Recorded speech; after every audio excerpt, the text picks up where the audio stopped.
OBS tells me I'm streaming. Twitch can see nothing. Oh, here we go. It's coming up. This thing is not smooth for starting, you know. Sorry, I guess it's already up. Pop out the chat. Here we go.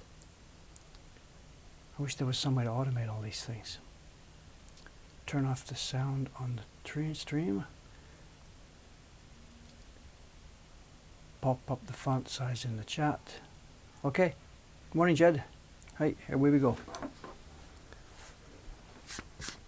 Last day of carving on the seaweeds.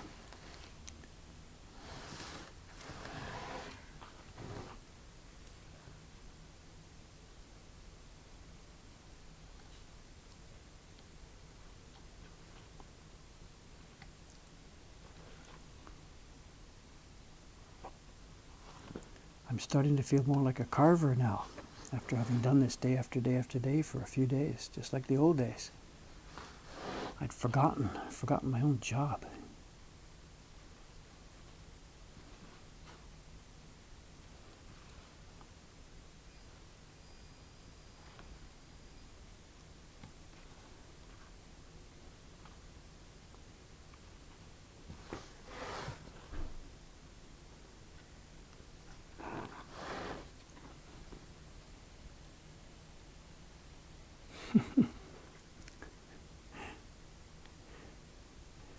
There's that YouTube video there on our channel, the one with Ito-san, the carver. You know, people keep commenting about it all the time. He said, "You're not a craftsman, you're a hobbyist." You know, and whatever, goes back and forth, different viewpoints. But from his point of view, the idea that he could have taken months off, years off, and never carved, just whatever, impossible. You know. That was his life, to be a carver. You know. He did it till he dropped, literally. Did it till he dropped.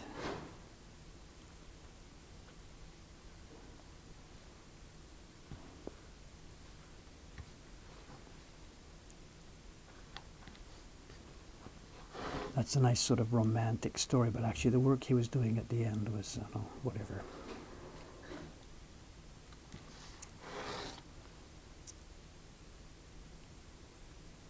He was still getting work because there were so few carvers left, but the quality was... it's okay, whatever. At least he was still at it.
David, I don't care, nothing, doesn't matter. Tools and stuff, I know. Mixed feelings about this. I know this actually is my work session. These are about the only times I get to actually do real work. So as much as possible, I'd kind of like to get things done rather than, make these tutorials or whatever. But yeah, people are interested. In the short run, right now, if you go to while you're watching this, go to the woodblock.com front page. Scroll down to the bottom. You'll see an area called the Encyclopedia. And very quickly inside there you can find a couple of pages about the carving tools. And there's a bunch of photographs and explanations. And the very knife I'm using right now is illustrated there.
The laptop's going to be making sounds in the background, I guess.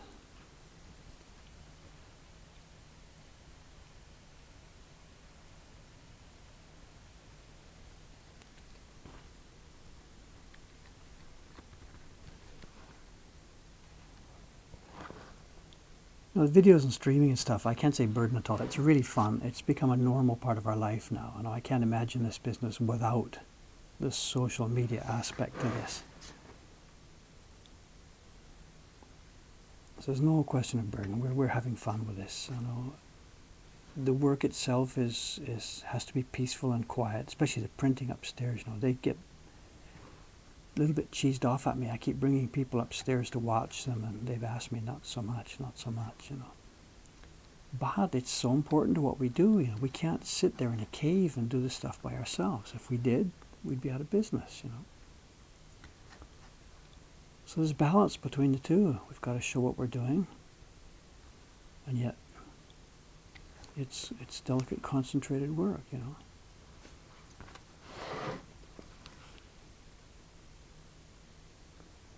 But even before the internet, this is the way I was doing it. There was no social media, Facebook and stuff, but we used to do this all the time. I had a quarterly newsletter I printed and published and mailed out around the world, showing the work going on and keeping people involved. It was essential. So this is nothing new for us. No joke, I've had social media running for this since 1989.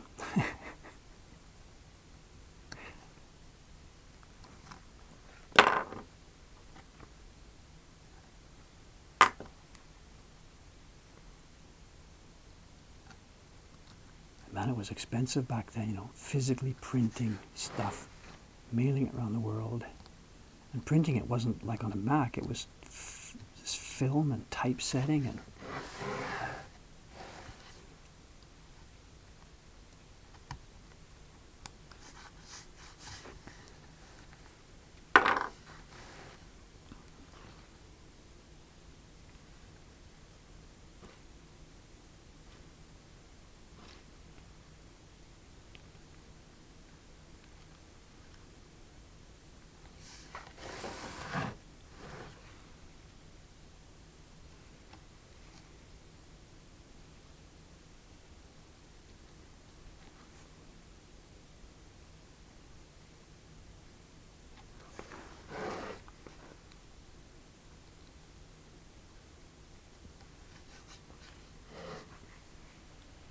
Jeez, look at all those comments.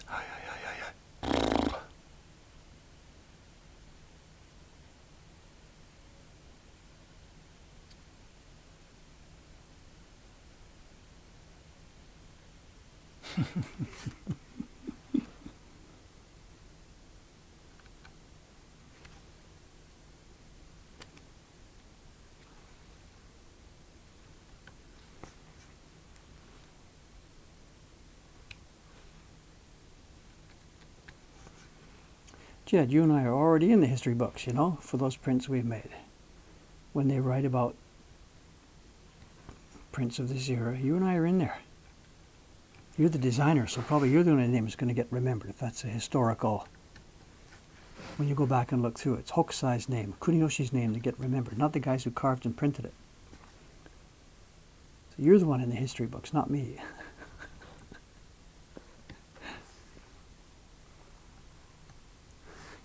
We're the unsung heroes who do it for you.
Questions. Slipped carving.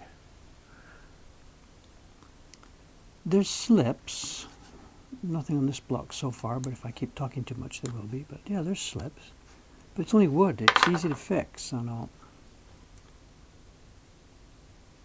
If I slipped in the middle of all this seaweed stuff, or on that octopus, there's all these dots. If I slipped and popped off one of those dots, honestly, I'd just leave it. I wouldn't worry about it. The original carver would have done the same thing. Whether there's 1,000 dots there or 1,001 wouldn't make any difference. So for something like that, I'd leave it. Should I admit that? I don't know, whatever. But if I slipped and, say, chopped out part of that octopus's arm or whatever, where it would clearly be visible, then yeah, fix it. I'd keep going right now towards the end of the block. Then when I'm doing test printing, have a look at that. And it's not so complicated. You just put a little bit of a shim of wood in. We don't even need glue. We just shave a piece of cherry wood to the right size, get a chisel, knock a hole in there, then jam it in. And the water from the printing causes it to swell up and stick in place. If it was a much larger piece, and you chop out something larger, put an insert in. We blogged about this a while back on my Conversations blog, I guess. I did a set of blocks. No, we did a set of blocks for a Hasui reproduction a couple months back. And when I was doing the color separations, I forgot to delineate one area. And our young carver Kawasaki-san, she just followed my instructions. She should have maybe caught it, but whatever, I can't argue. I made the mistake. She followed my painted instructions and left out a big white area on the print, which became visible when we did test printing. But no problem. I get my chisels out, carve a hole, put a plug in, recarve it.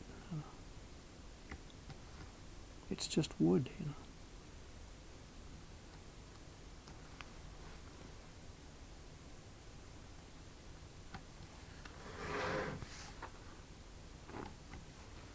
Totally flexible stuff.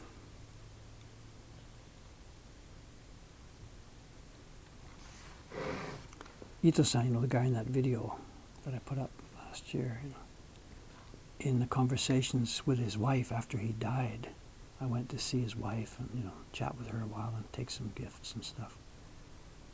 And we had a really, really nice conversation that afternoon, a couple of hours. She told me about their life during the war and all kinds of stuff, whatever. And one episode she talked about, in the 1960s, it's when the Olympics were here in Japan, the country really opened up suddenly, quickly. There were so many tourists here. Not compared to now, but compared to back then, so many tourists for the first time since the 1930s, So there'd been a 30-year gap with no tourism here. And there were people flooding the country. And at that time, the yen was really cheap. And ukiyo-e prints, of course, they've always been popular. So there was a staggering ukiyo-e boom. And every craftsman in the field just was night, day, double teaming and whatever they had to do. This is the 1960s. And she talked about that. Every craftsman, he's using his family members to help, So what are you going to do with your family members for a carver's job? Well, Ito-san carved the lines, the part that I'm doing now. And then that part I just did just now, clearing out that little bit of waste wood. He would leave that. He'd carve the lines, leave the waste wood. And then his wife has another bench there next to him. And her job is to do this part, dig with the chisel like this. You can sort of train to do that bit by bit by bit by bit. So that was her job, doing some of the clearing. But she says, and I can understand, if you don't quite have the feel for it, you get the chisel here, you push just a little bit too much and bang, you're going to jump into the thing and you're going to pop the line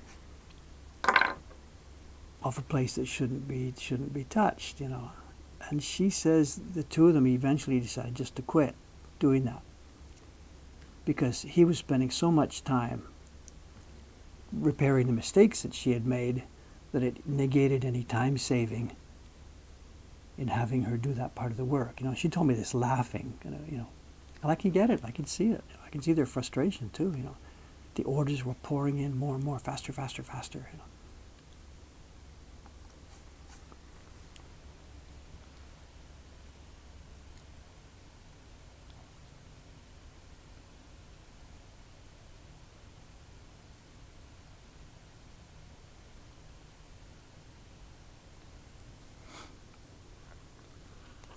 that 1960s thing, it was the end. It was the beginning of it. It was the end. It was the last gasp.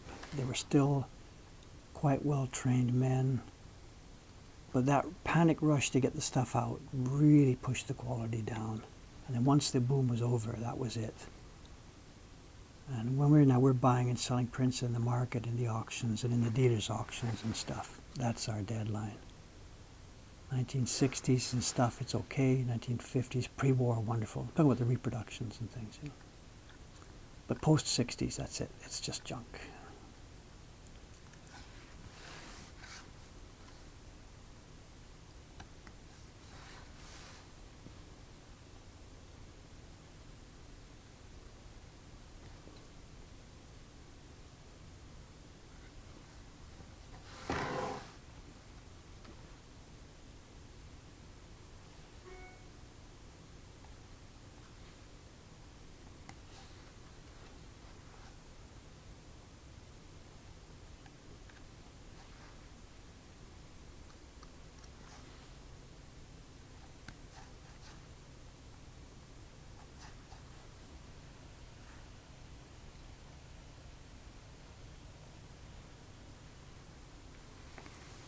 Until now, nay, we're trying.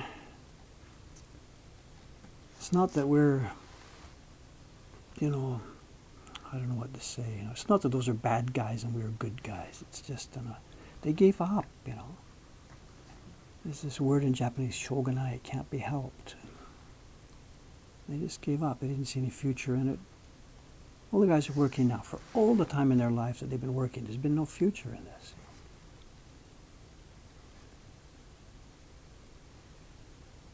It's not a craftsman's job to rebuild the thing. It's a craftsman's job to sit there and do the work that the publishers send him. That's what Ito-san was doing. So. It's a different ethic now. It's easy for us to come in and say, wow, let's do it like it was done in the old days. But they wouldn't think of such a thing. You know, it wasn't their function to think of such a thing. It's just a different ethic these days.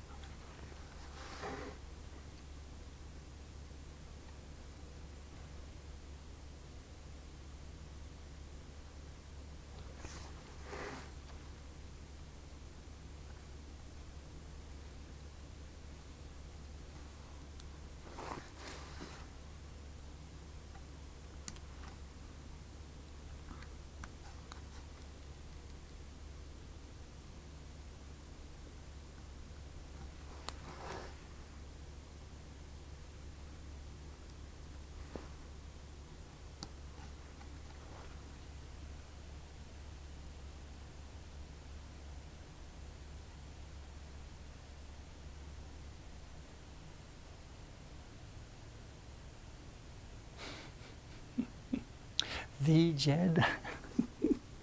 Jed, I think your handle name, The Jed Henry, it's not clear enough, you know. You need to do what Trump did, The Real Jed Henry, and see if people will believe it.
You guys watching this now, people watching this now on Twitch are lucky. You can see video and you can hear my audio, but you're lucky in that you don't have the smell. Only 2 senses. I know. I got the window open right here, right now, and it's morning before business hours. And we're in the middle of 3 or 4 restaurants here. It's difficult to describe. I know. I'm at the back of our building, which puts me right in the middle of the city block here. So the buildings outside the back of my window are the ones that face the other way on the block. There's a French bistro. There's a Yoshikami, which does what they call Western food from the Showa era. It's a very retro kind of place. It's really old-fashioned. Then next door to them is a Korean place called Poram. I think it's Plum. They do Korean barbecue type stuff. And my back window abuts all 3 of those. Then moving towards the front of our building, the restaurants that are on the front street next to us is a oyster bar. They call themselves kakigoya, literally translation of oyster bar. And they're not open yet. But when they're open, they have a patio with people grilling oysters, and the smoke comes straight up. And when the wind is right, it comes straight into our place. But the reason I brought this up is right now, Yoshikami, the place behind me, the place that does the retro Western food, they're making their sauces for the day. And it's what they think of as a French, the guys all wear chef's hats. They think of this as a French thing. But this is Japanese 1960s idea of French cooking. And these sauces are the sweetest, most murky, glurky, full of ketchup.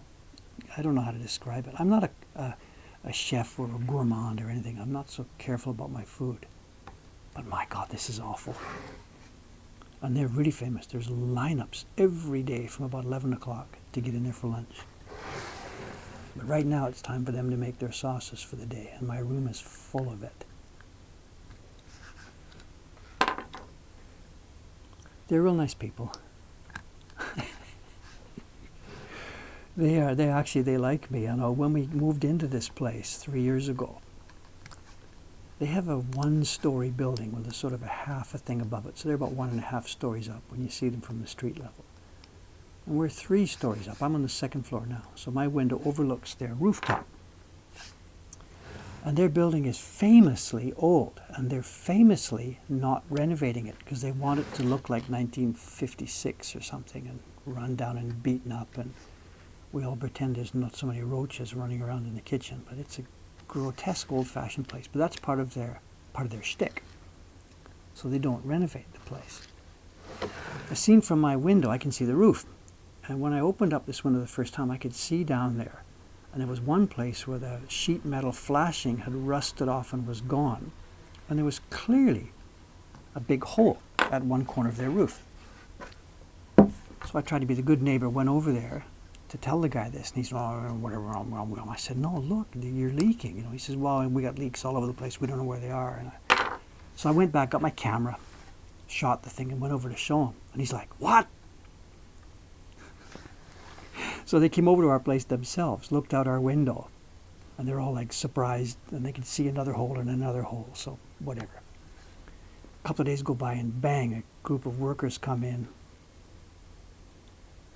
work from a bucket on a truck out there and get up there and patch all their holes. So. And I got lucky. I was afraid the guy would come over and give me a dinner ticket or something, but no, he didn't do that. So. They're nice people, but my God, that smell.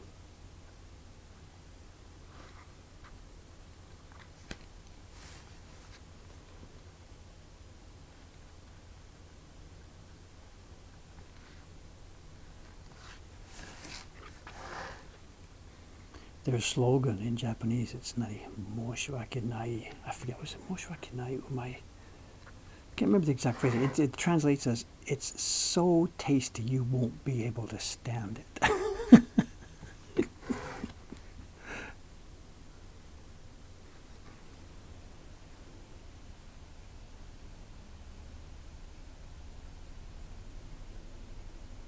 Oh God, too much. I'm sorry if am I missing questions or whatever. I don't know.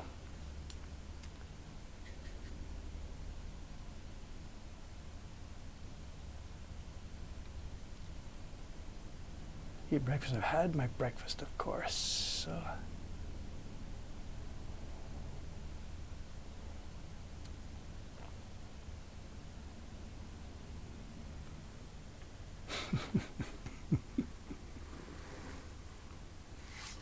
I really don't want to go in there, you know. As I said, I'm not picky about my food, but whatever. They're really popular. My God, they're popular.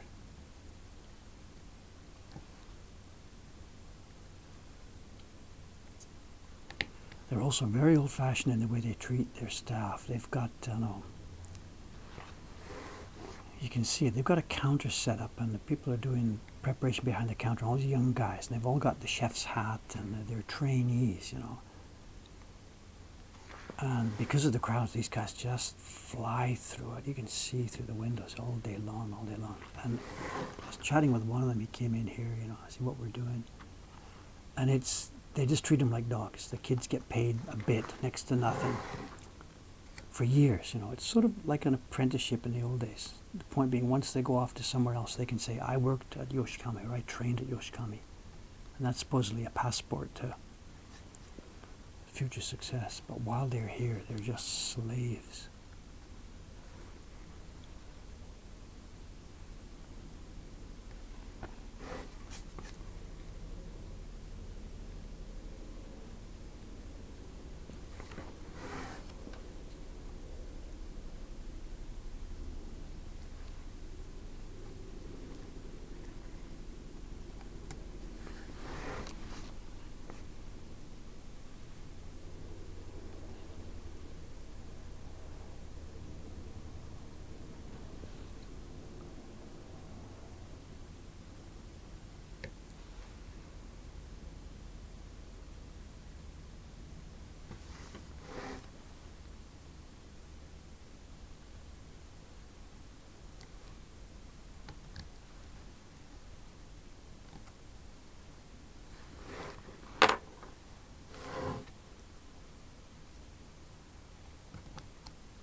Triptychs. Hey, people are asking about triptychs. I know it's been a thing between me and Jed for years, ever since we started.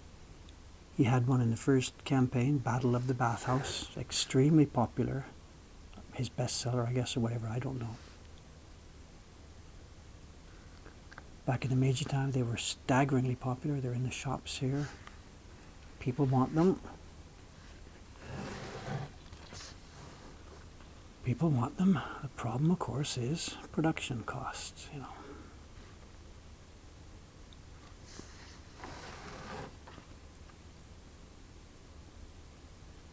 And as wood blocks, it would mean even just doing simple X, you know, times 3, whatever. It would be more than that, but whatever. Anyway, just X times 3. The prints we're selling now, 135 each, times 3. So we have a $400 item.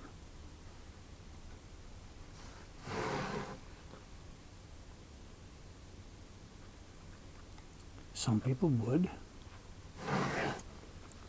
but not 3 times as many people. There's just no way, just the math is not there. And Jed and I have had this conversation many times. If I had a surplus of resources, you know, if we had people waiting here ready to carve, and maybe are they ready for the next project or something, and we have some printers, I wonder if we should try this with these people. You know, if I had a surplus of workers, or people standing by, or people looking for work, then yeah, absolutely, we could make an investment and trials and do some projects that would not be immediately remunerative. Take a flyer on something.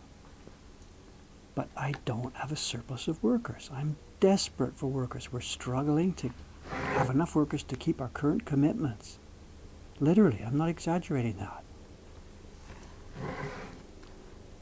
So the idea of taking on a speculative project, one that would take a year or something,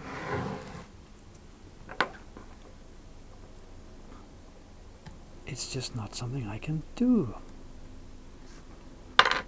And Jed thinks that, you know, I just don't like it or don't want it or whatever. And I just can't.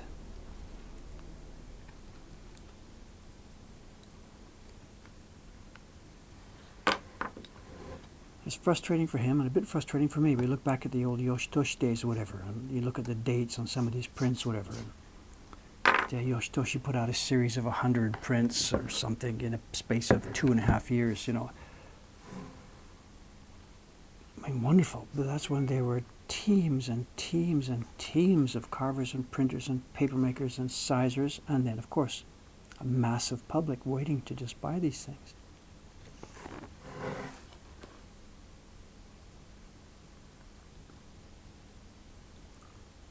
Long story short, in the short term, in the foreseeable future, what I can see, there won't be any major triptychs coming from us. It's sad for Jed and sad for the customers who would like to buy it.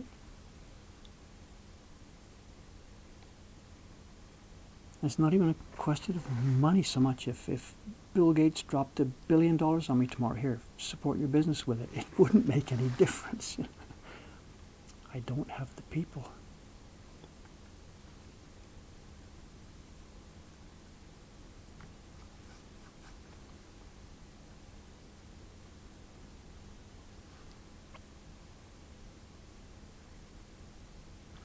We're trying to put them in place. We're training people, of course, but it's so far now it's been like 5 steps forward and 5 steps backwards, you know.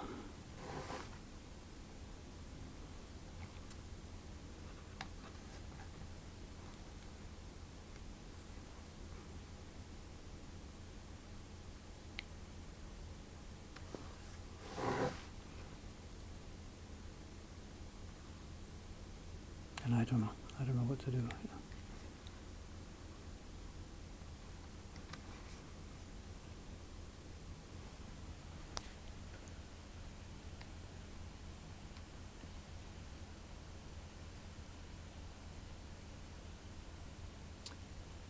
Ghibli, no, nothing, and almost certainly it's not going to happen. I know we've learned more about the various rights and stuff that are involved since the time I made that video. And it's actually not even Studio Ghibli that we should be talking to. It's a company called Tokuma Shoten, who, as far as we can see, own all the kind of licenses for those things, for the things that involve printing, prints, books, published materials, things on paper, you know. So it's nothing to do with the people who are making the plush toys or anything like that. It's print licensing. Tokumo Shoten, and it's owned, or at least partly owned, by Suzuki-san, Toshio Suzuki-san, one of the head honchos in Ghibli.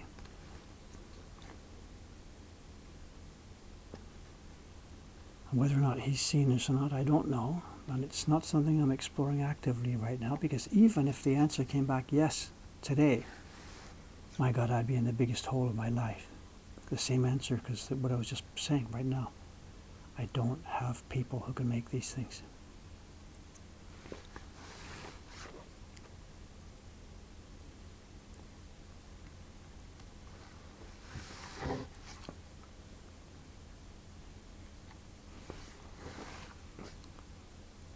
I've been a little bit lax on the training. We've had a good crew here now for the past couple of years. Enough people to be able to do the work at the level we've been selling. So that took a bit of the pressure off me, and I didn't start a new group of trainees. The previous group we started now, just about the time when I got together with Jed, we started 5 young ladies. And they worked out pretty well. Some of them are working in the shop as print party hosts here. They didn't make it as printers.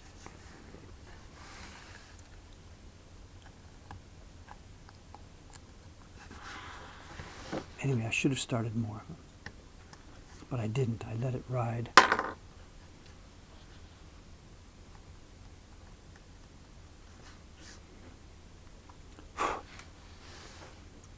And it's now bitten me. It's come back to bite me. And I need to start some more real soon.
Okay, that area's done. Move on to the next one. The next one is the last zone of seaweed here.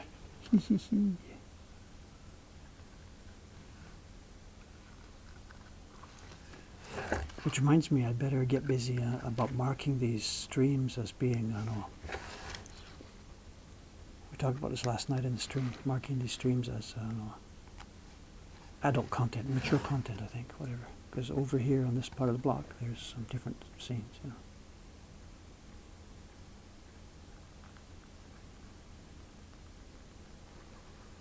Get this corner here.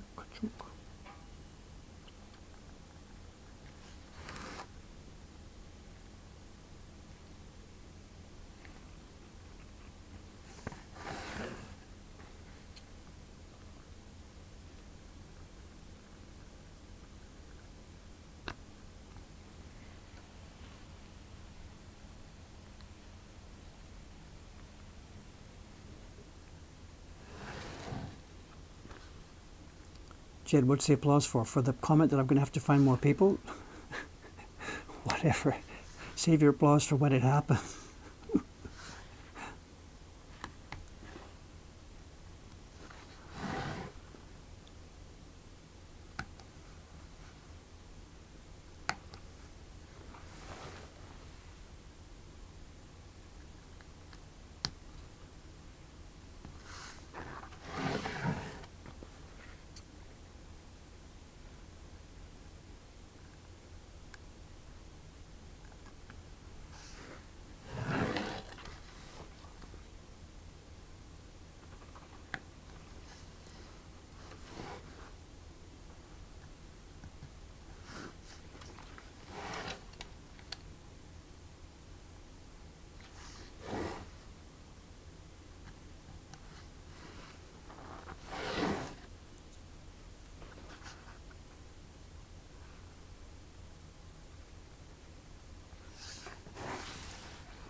Me too, you know, if my mother knew what I was doing now.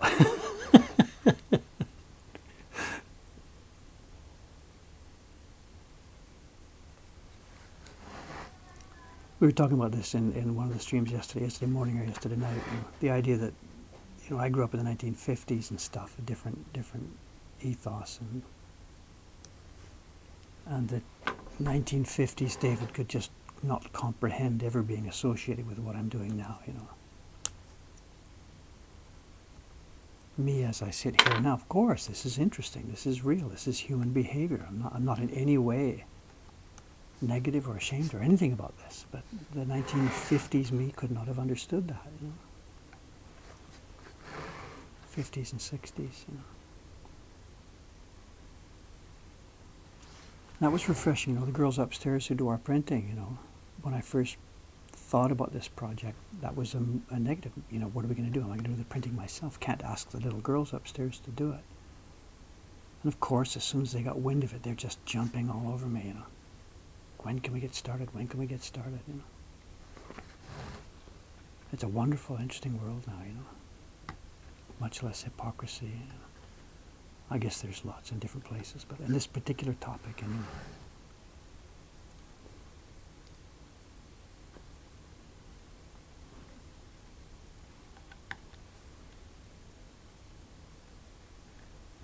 once we get printing and stuff, I'm really curious how this is going to go. The Great Wave Project for us is just still reverberating. You know, those videos I made without really thinking about it too seriously. There's thousands, literally thousands of people a day seeing them.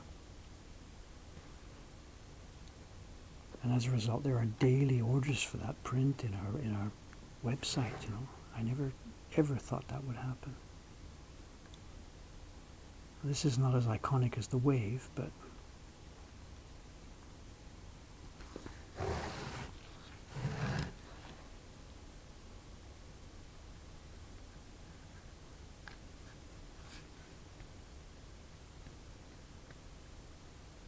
this could be a print that'll be quietly very important for us over the years, I guess. We'll see.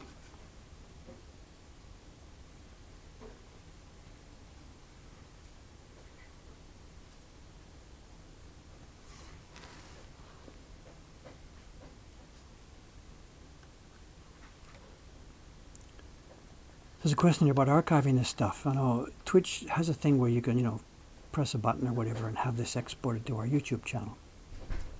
But I really don't want to do that for a few reasons. One is I don't want to mess up our YouTube channel with things that are potentially going to get flagged as being, quote, porn, XXX. And destroy our YouTube channel. And the other thing is that over on YouTube, I've edited videos. I've made them. They're edited. They're storied. You know, they're not just a running stream. So I want to keep the channel like that. So just dumping these up on our channel doesn't make any sense. But as we were talking last night with somebody on this stream, what would make sense is to, step one, save these things. Twitch allows me to download them. So if I get a giant drive or something, download them. And step two is edit. You know, cut a bit from this one, cut a bit from that one, cut a bit from this one. And now and then, once a month, once a week or something, whatever, up on YouTube, here's the edited Twitch. You know, here's an edited, or what, highlights from our live stream this week. You know, and just make it whatever, 10, 15 minutes long. So I think that's the best way to go. Catch both. Keep this going as a live stream, and yet let those people over there see what's going on. The problem is, who's going to do that step two? You know, edit these things, look through them to find the good parts.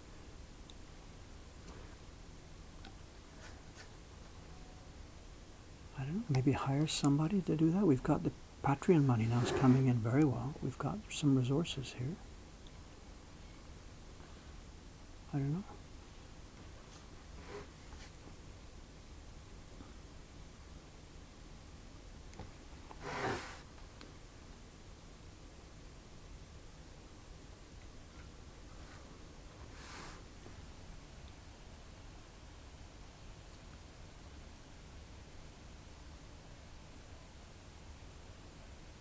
Look at his comments. I'm sorry, I can't catch all these.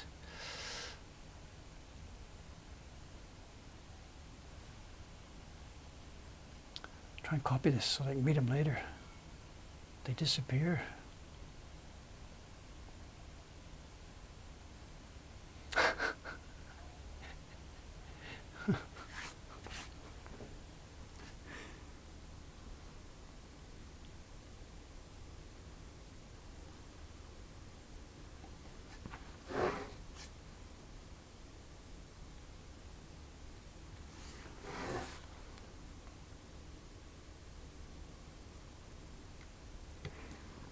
Jed, you can tell her I'm carving seaweed.